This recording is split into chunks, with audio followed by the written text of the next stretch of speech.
Peter, it's all yours, my friend. Okay. Well, thank you. My name is Peter, recovered alcoholic, and grateful to be alive and sober and part of a sacred place called Alcoholics Anonymous. Eric, thanks for having me out here. I pitching a double header today, double booked. I was on one earlier today, and I got your text messages. Oh boy, I did it again. So we'll see what God has in the tank for me tonight. But I'm grateful to be here. Um, June 23rd, 1988 is when the love and God separated me from alcohol. And I'm very grateful for that gift.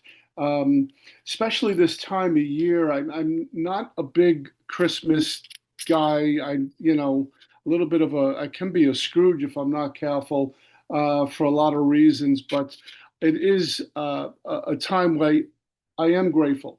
And things that make me grateful, real quick, it was the early 80s, and I took my first arrest about 2 days before Christmas.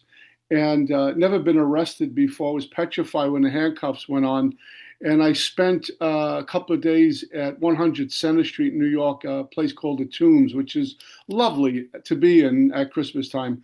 And sleeping on the floor and thinking I'm going to get the electric chair for what I was doing. And I was just so afraid. And I kept thinking, God, get me out of this one. I'll never do it again. I ruined my family's Christmas. And when I finally got released, the first place I went to was right back to where I got arrested. And there were many more arrests ahead of me, and consequences didn't stop me from drinking. There were many more ruined Christmases because of my nonsense with my family. That didn't stop me from drinking. There was one Christmas I was driving around in a car, was a moving violation with no money and no gas, and I don't know what I'm going to do. I'm in panic, and it was the first time what we call suicidal ideations. I'm thinking of ways I can just knock myself off because life was just terribly painful. And I was all a ripe old age of about maybe at that point 25. And it was an awful design for living that I had. So when I get to do a Zoom and I'm home, my wife's inside preparing dinner. When I'm done here, did a Zoom this afternoon, a home group on a Wednesday, and I'm above ground sucking air as sober, as I was told for many years. It's a really cool life. I do have a home group. It's called No Problems, Just Solutions in Boca Raton. We meet Wednesday nights at 7:30. It's the coolest place for me to be. We get there around 6 o'clock, and we run out of seats by 7. And when the meeting ends at 8:30, we're there till past 9, just hanging out. No one's bolting for the doors and home. So it's the soul music of Alcoholics Anonymous that we hear before and after the meeting that I really love hearing. It's us talking and cutting up and having fun and serious conversations way before the meeting starts and when the meeting ends as well. It's just a great place to be. I do have a sponsor. His name is Bob Azana out of St. Paul, Minnesota, and he just made 58 years sober last week, which was pretty remarkable. So I'm very blessed. I'm sponsoring 11 guys right now, so God has me very busy. I was sharing earlier that our big book says we alcoholics are undisciplined, and God will discipline us in a simple way we've just outlined. We've outlined in the book. What has happened to me over the years is my love for Alcoholics Anonymous, the methodology, the fellowship. My God, the discipline, quite frankly, for me, has turned into devotion, and it's the way I live. And discipline weighs, as I heard an old timer say, discipline weighs an ounce, regrets weigh a ton. So the discipline is a small price to pay, and I really love just. I've been brought to this place of my job is to please God, no one else. But yet, when I please God, I please others, and I'm traveling pretty light. So it's been a great ride thus far. Um, June of '88, my life looked nothing like it does now. And I will say on the front end, I'm sober a number of years now, and get to do a lot of service in Alcoholics Anonymous. But your speaker here, which is me, is far from perfect. I need to tell you, the human condition for me is broken and flawed. And there was a time in my early days in Alcoholics Anonymous. Hi, Patty. In my early days in Alcoholics Anonymous, I thought because I had a sponsor, I'm making meetings and do the steps, that I ought to levitate at any moment and never have resentment, never have fear, and life is just going to go according to my plans, and I'm due to hit the lottery at any moment because I'm a sober member of Alcoholics Anonymous. And when I would get fear and resentful, I thought I was falling short with something. And then, the truth is true until we discover a new truth. And one day it burst upon me, the aha moment, the realization about how broken and flawed I am. And it was unbelievably liberating coming to terms with my own brokenness, not as an excuse to sit in it, but it's actually freeing that I don't have to be perfect. And what we identify with when we speak is our own brokenness, the shared brokenness. When someone tells a story, what it was like, we get it. And even the challenges that we meet in sobriety, we get it. It's our own falling short, falling into self reliance, forgetting God and remembering my way of doing things. And it always brings about some turmoil, but we get it. And it was incredibly liberating for me. It's also the way God designed it. He doesn't need perfect people. In our brokenness is how we heal because we share that and then we work on a solution. So, Alcoholics Anonymous has done more. Anyone around here a while will agree with me, a lot more than just removing the drink from me. God has done a lot more than just removing the drink from me. It has given me a design for living, which has worked a day at a time. And so I chop wood and carry water, and all the glory goes to God and Alcoholics Anonymous. The sacred rooms of Alcoholics Anonymous.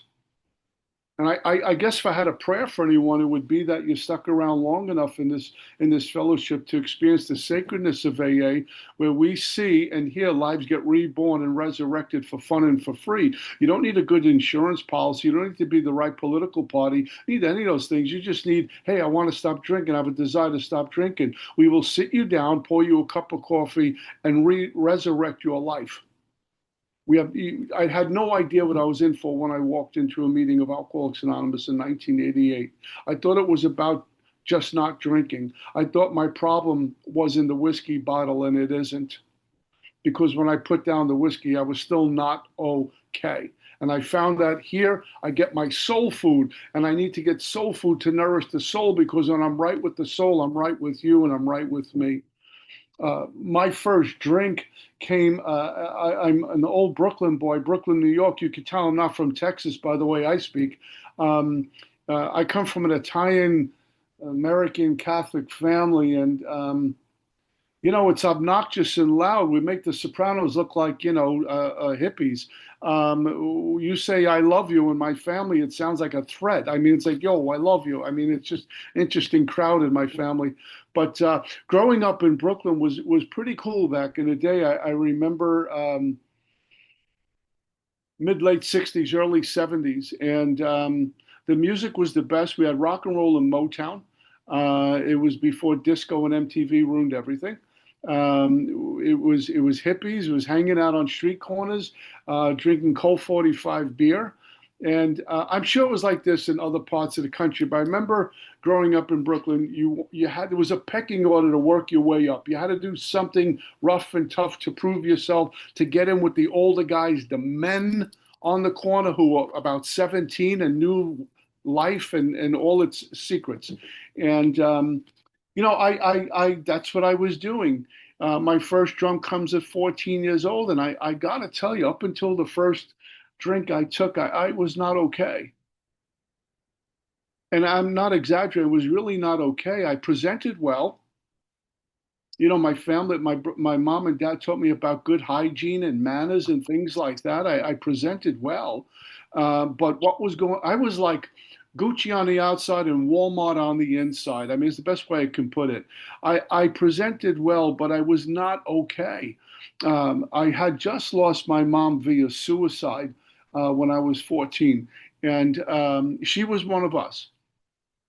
She never found the rooms of Alcoholics Anonymous. She found psychiatrists and psych wards that medicated her. And after about a half a dozen attempts trying to take her own life, she succeeded in January 1974. And I was completely leveled by that. I would say my mom was a practicing Catholic and would drag us to church and talk to us about all the wonderful blessings God gives us. But I watched her get sicker and sicker, and then take her life, and I was leveled by that. My dad, I was terribly afraid of. He was a real tough guy from South Brooklyn, and there wasn't warm and fuzzy fireplace chats with my old man. He threw money at every problem and balked a lot, and we never got along. I was a kid, ages 8 to 10, I was being sexually abused by someone. So when I show up to a street corner at 14, I'm not okay. Now, I just want to mention something, and please, I'm no authority here, and I'm not a spokesman for AA. But I've heard enough stories over the years. In the business I'm in, I hear them daily. That what I walked in with is many of us, maybe not all of us, walk in with it's something called trauma. Whether it's sexual, physical, emotional abuse, or something like that. Even parents getting divorced can level a kid. And we walk into AA failing to realize that at teenage years, my blueprint as how I'm going to go into life has been put on paper. I'm set now.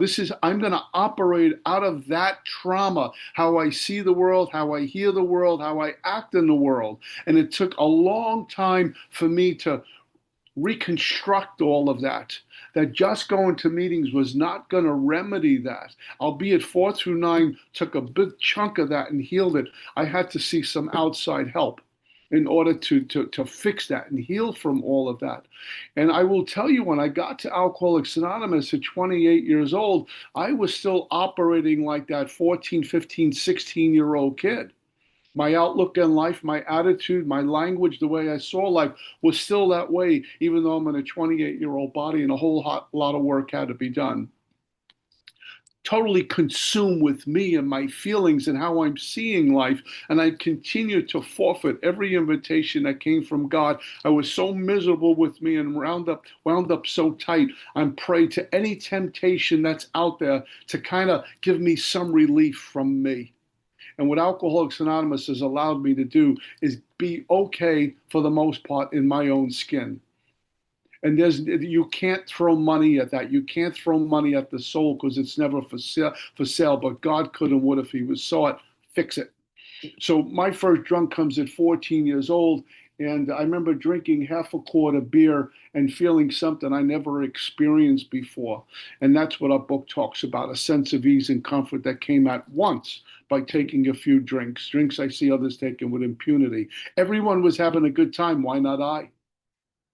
And immediately I liked the effect produced by it. I wasn't thinking of the bad things that happened to me. And by the time I finished a quart of beer, I know I'm drunk. I can feel drunk. I understand why people want to get drunk. It was warm and fuzzy. And I felt completely in control for the first time in my life. I felt safe and protected. I was able to roughhouse with the guys and flirt with the girls, make a fool of myself, but it was absolutely lovely. And I loved the effect produced by it. I knew nothing about this craving to alcohol. You know, when I drink alcohol, I get stuck in more. I need more, and I'll go to any lengths for more. I know nothing about this obsession. And who ever heard of spiritual malady? Not until I walked into Alcoholics Anonymous. I don't even think there's anything wrong with me. I grew up tonight. I drank. I'm a man. I got my stripes. And on the way home, I'm thinking I'm never going to be sober again. And I can't tell you how many times I would reflect upon that I didn't realize how much bondage I was in a situation until I tasted a little bit of freedom. And what was I doing living this way? Like when we're in a bad relationship, we know what that sounds like and what it feels like and what it looks like. And then you get out and you go, what was I thinking? And I realized I never want to be sober again.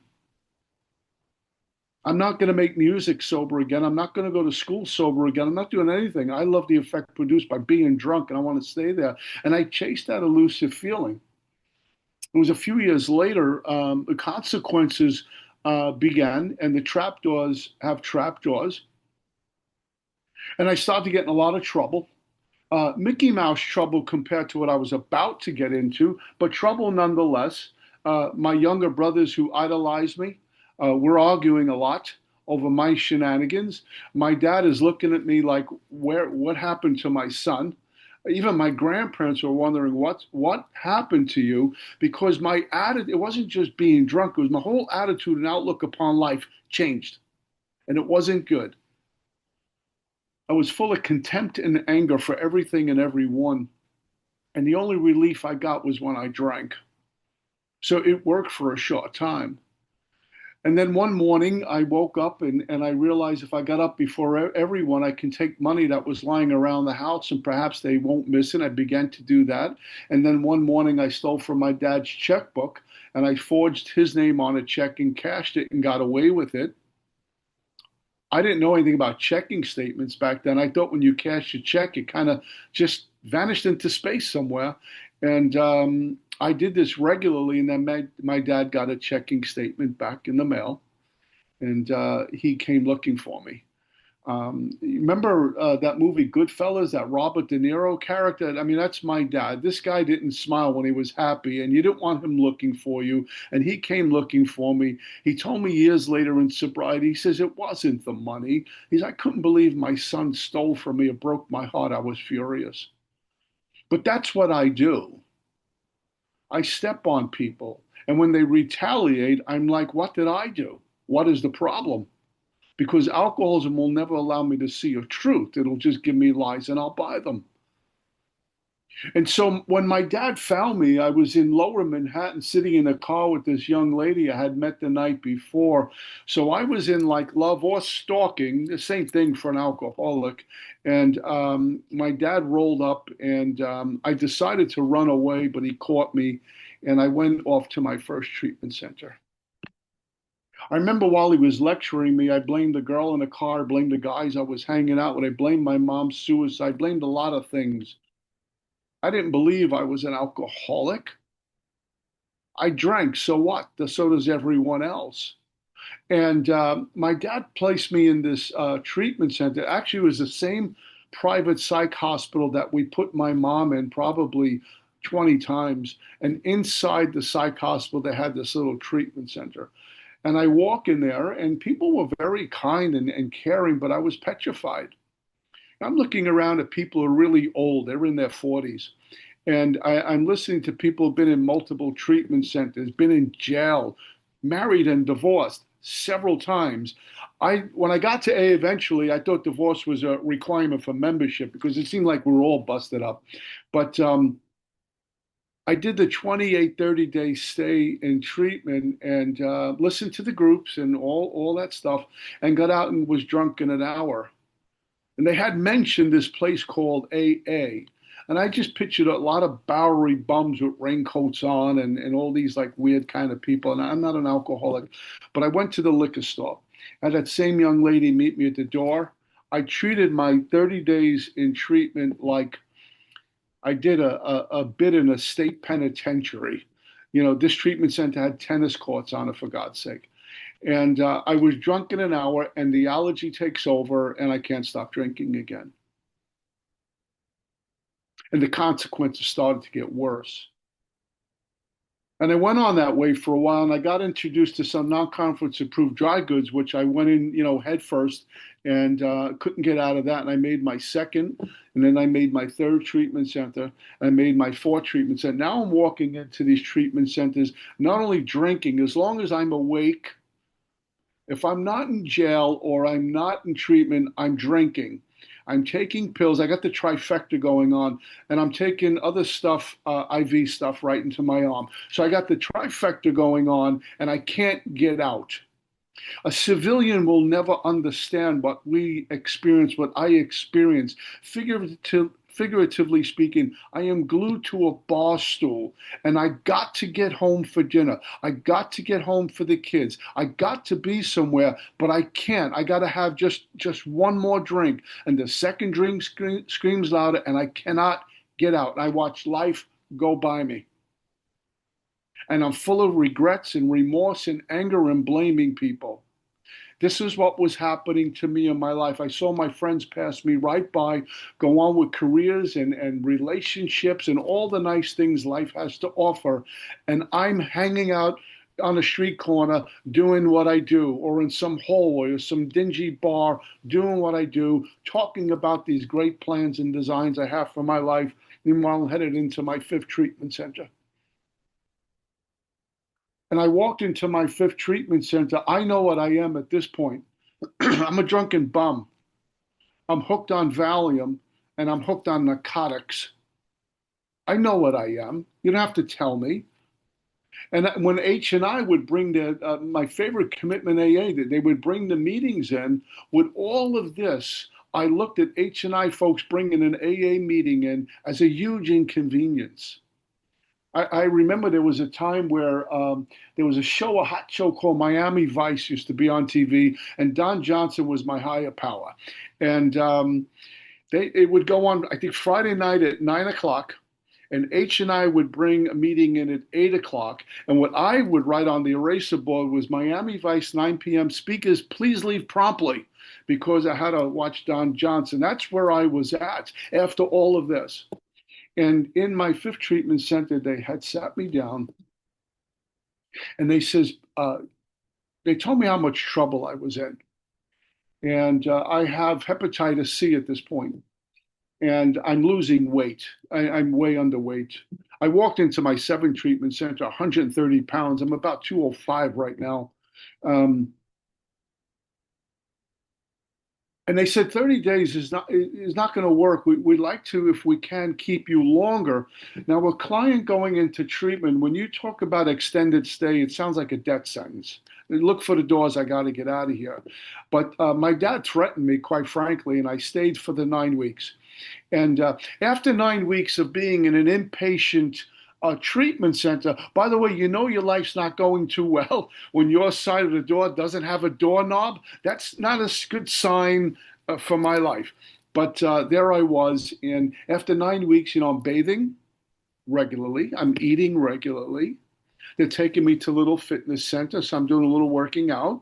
They're taking me to art therapy, dance therapy, singing therapy. That wasn't good. I'm meeting with the doctor. I'm doing my one-on-ones. They're medicating me. I'm going to group after group after group. I was able to identify every feeling known to mankind after 9 weeks. And something happened between leaving the cocoon of treatment after 9 weeks, where I was fresh-skinned and glowing, and hitting the fresh air. I remember stepping out onto the sidewalk and realizing, oh my God, what do I do now? I had no money. I had no girlfriend. My family wasn't talking to me. I have no car. I'm in a town called Amityville, Long Island. My family lives about 3, 4 hour drive from there. And so what do? I called my dad collect. All those voices in the head are talking to me all at once. Nowadays, I need to be mindful that thinking, that thought life will create my current reality if I'm not careful, once I buy into it. And it owned me back then. I didn't have thoughts, they had me. And so in this panic mode, my dad says, listen, just jump in a cab, come home, and I'll pay for it when you get here. We'll figure your life out when you get to the house. I remember walking in the house, and my brother looked at me and he said to my dad, what's he doing here? He's going to ruin everything. And it was a sobering comment. It was a sobering moment. They were doing fine without me. And I stayed at my dad's house for Saturday and Sunday. And guys, you know what I'm talking about. I'm crawling out of my skin. Everything's going too fast.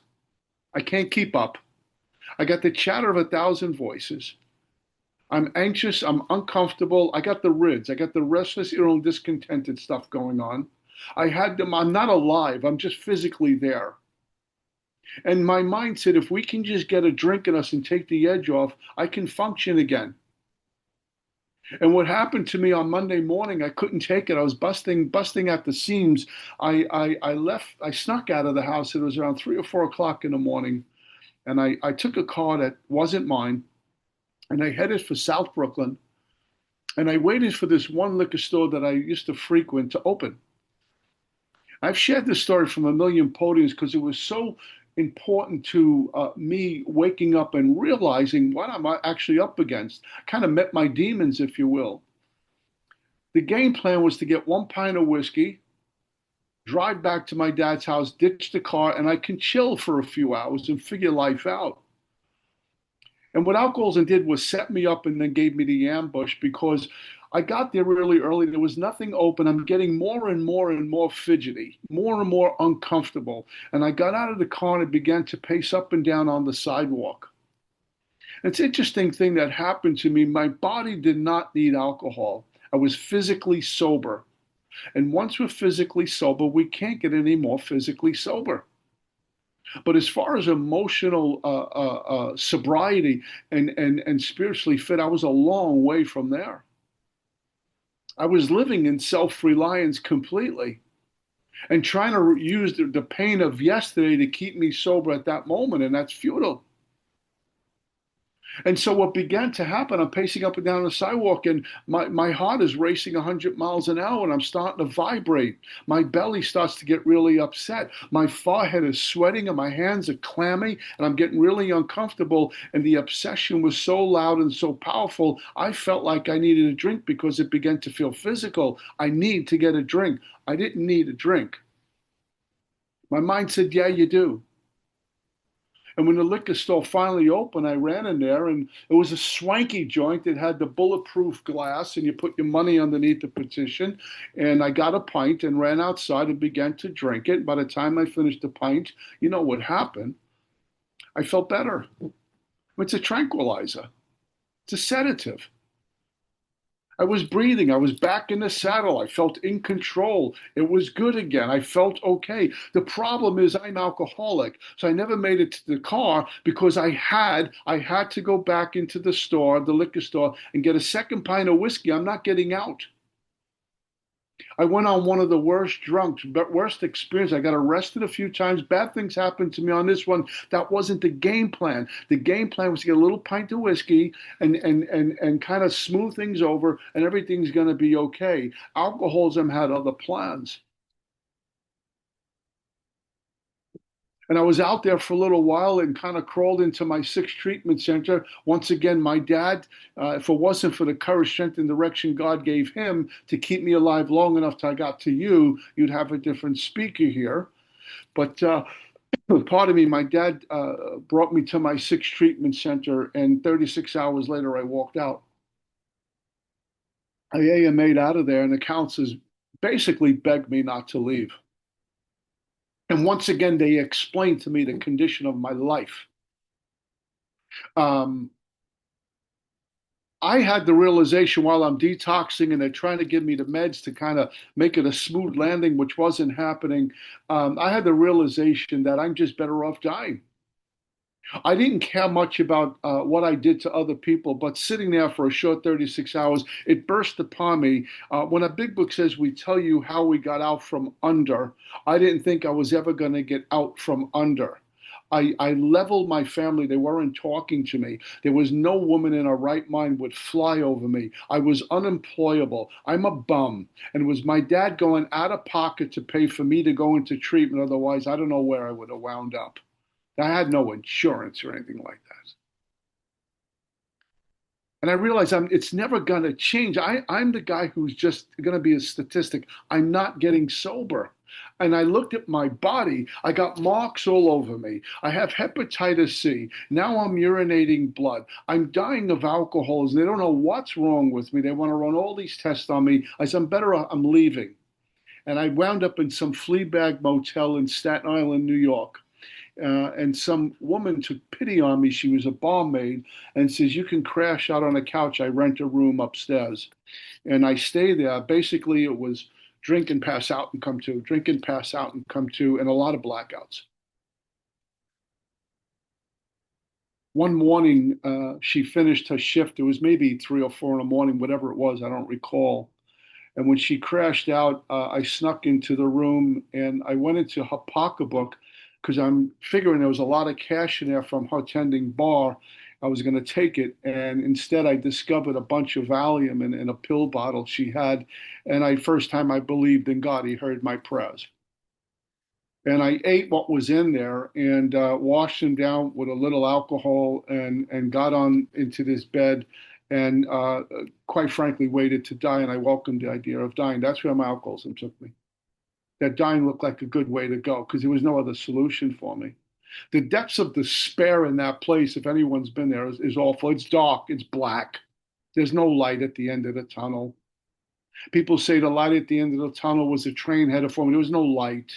It was Satan's den, and I was in it, and I couldn't get out. When our book talks about shivering denizens of his mad realm, when I looked those words up, that's where I was at, and I can't get out. And God interrupted my death in His infinite mercy once again, and He uses messengers. They're us to go out into the field and bring us back. And I lingered on the streets for a while. And I became homeless, and I really don't know how to do homeless. I wasn't a street fighter. I didn't carry guns. I wasn't a violent drunk. Um, I was petrified most of the time. And I walked with this impending doom. I knew it was a matter of time I was going to get arrested again, and my dad couldn't get me out of this jam. I was going to get hurt really badly on the street. I was going to try to take my own life. It was this impending doom. It's very sobering when you're rolling through the streets at around 3 or 4 o'clock in the morning, and I realize if I get killed tonight, I have no ID on me. We didn't have cell phones. I'm a John Doe. No one knows me and where I'm at. I'm a John Doe. And it feels like you can scream as loud as you want, but you're in the middle of a forest and no one's hearing you. It's a lonely place. And when you're homeless, as I have been, you cease to exist. People walk by you and pretend they don't see you. You're a non-person. It's crushing. And I can come into Alcoholics Anonymous and not do follow instructions and not do what I'm told and be drunk and sober and drunk and sober. And if I'm lucky to live it out, I'll just live in despair and darkness. And we know those folks in AA, they've been relapsing for 100 years. They just can't get it, constitutionally incapable. I don't know what's worse, dying from alcoholism or lingering like that. Either way, it's hell. And Alcoholics Anonymous has offered me, an old timer said it's a long way into the forest and it's just 12 steps out. How free do I want to be? I had a sponsor, Mark Houston, greatest man I've ever met, greatest teacher I ever had. He says to me over and over and over again, how free do you want to be?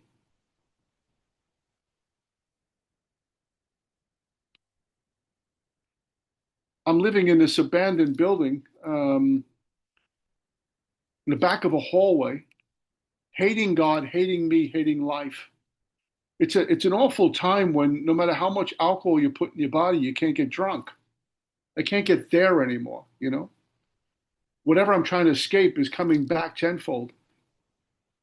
And I got up off the floor this one morning, and my job now is to go out and panhandle, make some money, get to the liquor store quick.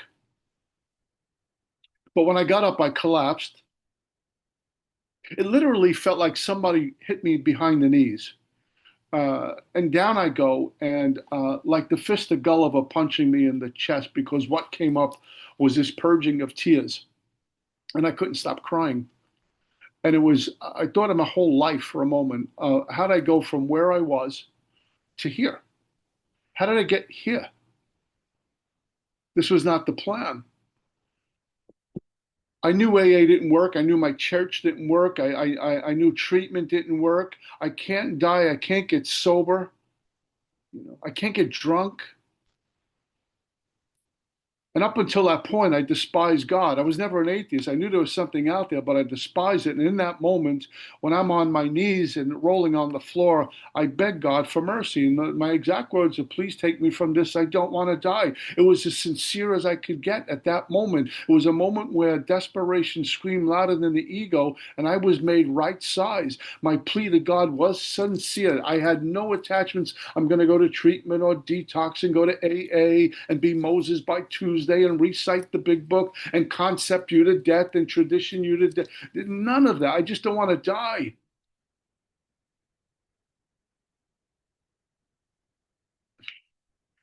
What God gave me was paradise. It's called Alcoholics Anonymous. And I walk into my 7 treatment center. And my mind was not done with me because about 10 or 12 days in there, it's telling me we need a drink. And by God's grace, I didn't drink. They sent me out to Minnesota and I did more treatment. I did something called halfway, three quarter, and sober living. It was about a year in total. And in that year, without having any steps yet in my life, and not truly, not even awakened spiritually, but when we're sincere and the intent is pure, God delivers. The effort to seek God never goes unrewarded. There's a quote in scripture that says, nothing can hinder the Lord from saving, whether by many or by few. When he's involved and he wins.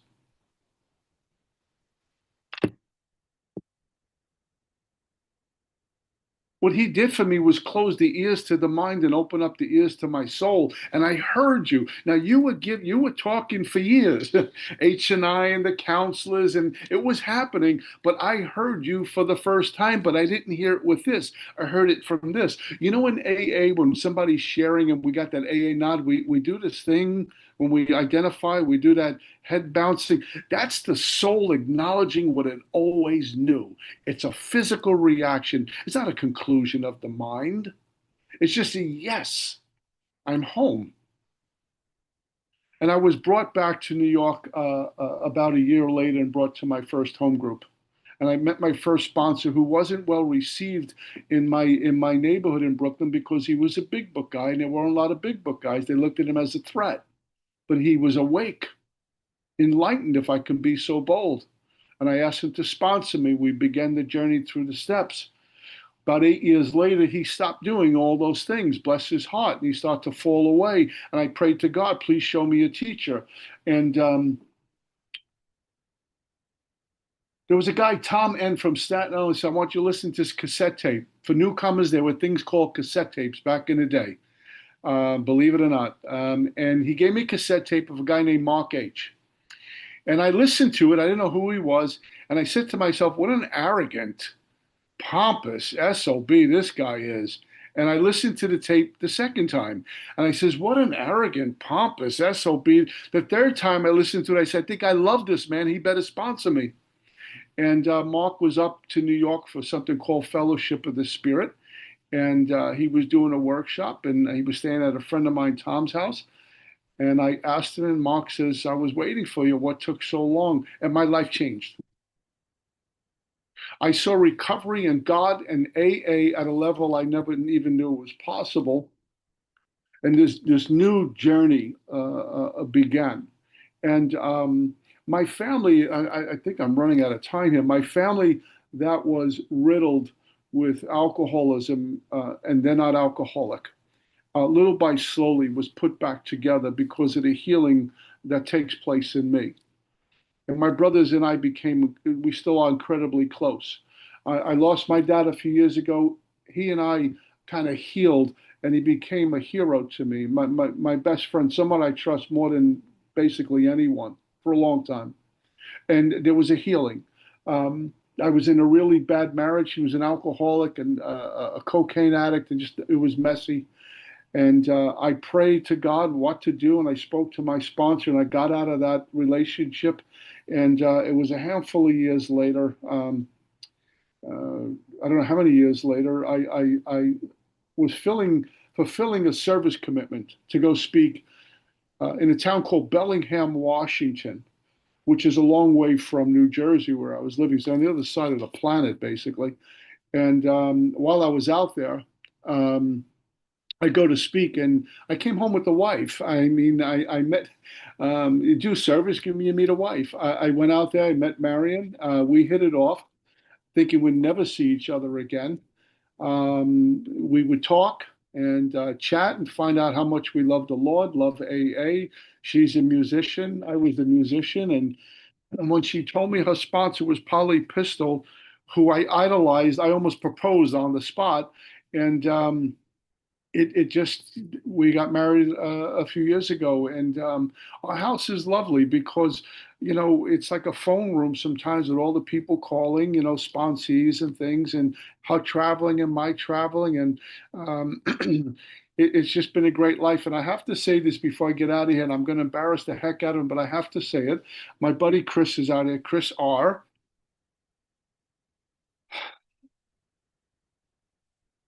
who was like a big brother to me when I first got in here. I didn't know anything about traveling. And I wound up hooking up with him to go travel, and he looked out for me. Sat me down one day and says the dangers of getting out speaking and set me straight on some things. Just a lot of things he did for me. And I'm forever grateful to giants like that, to heroes in my life. So, Chris, I love you, man. And anyway, before I fall apart here, I'm going to get off. That's all I got. Thank you.